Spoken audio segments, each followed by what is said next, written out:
રાખી। બનાસકાંઠામાં ખરવા મુવાસા રોગનો મચ્યો હાહાકાર।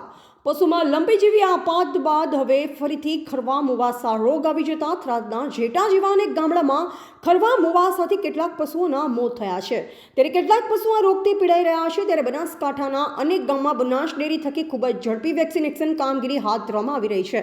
ત્યારે બનાસકાંઠાના અનેક ગામડામાં બનાસ ડેરીના બીજદાન કર્મચારી દ્વારા ખૂબ જ સરસ કામગીરી કરવામાં આવી રહી છે અને બનાસ ડેરીના ડોક્ટરો સાથે રહી ખૂબ જ ઝડપીથી વેક્સિનેશન પૂરું થાય તે માટેની પૂરેપૂરી તકેદારી રાખી રહ્યા છે। અને હવે બનાસ ડેરીના ડોક્ટરો દ્વારા જણાવવામાં આવ્યું હતું કે આ રોગથી મોઢામાં ચાંદા પડે છે અને દૂધાળા પશુના દૂધ કપાઈ જાય છે। જો આ રોગ નિયંત્રણમાં ન આવે તો પશુનું મૃત્યુ પણ થઈ જાય છે।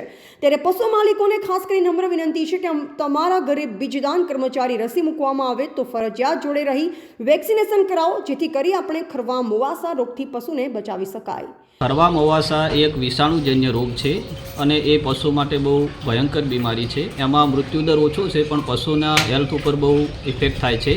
એના કારણે પશુનું ખરવા મુવાસા રોગ થવાથી દૂધ પ્રોડક્શન ઘટી જાય છે અને બીજા ઘણા બધા પ્રશ્નો થાય છે।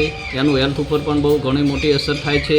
એના કારણે ભારત સરકાર અને ગુજરાત સરકાર દ્વારા બનાસ ડેરી થકી આપણે દર વર્ષે ખરવા મુવાસાનું વેક્સિન વર્ષમાં 2 વાર કરીએ છીએ। આ વખતે પણ બહુ સારું વેક્સિનેશન થયું હતું, છતાં પણ ખરવા મુવાસા વેક્સિનની અંદર એના જે વેરિયન્ટ હોય છે એ 6-7 પ્રકારના એની અંદર સિરોટાઈપ હોય છે। એના કારણે અમુક ટાઈમે ઇફેક્ટ એની વેક્સિનની ઓછી આવતી હોય છે।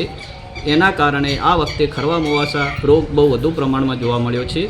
એના તકેદારીના ભાગરૂપે આપણે આ વખતે ફરીથી ખરવા મુવાસા વેક્સિનનું અભિયાન શરૂ કરેલ છે અને વેક્સિનેશન બહુ પૂરજોશમાં હાલ ઇમરજન્સી ધોરણે ચાલુ કરેલ છે અને અમારા બનાસકાંઠાના દરેક એઆઈ કર્મચારીઓએ હાલ આ ઝુંબેશ હાથ ધરેલી છે। અહેવાલ ભરત સોલંકી, સંબંધ ભારત ન્યૂઝ, ડીસા।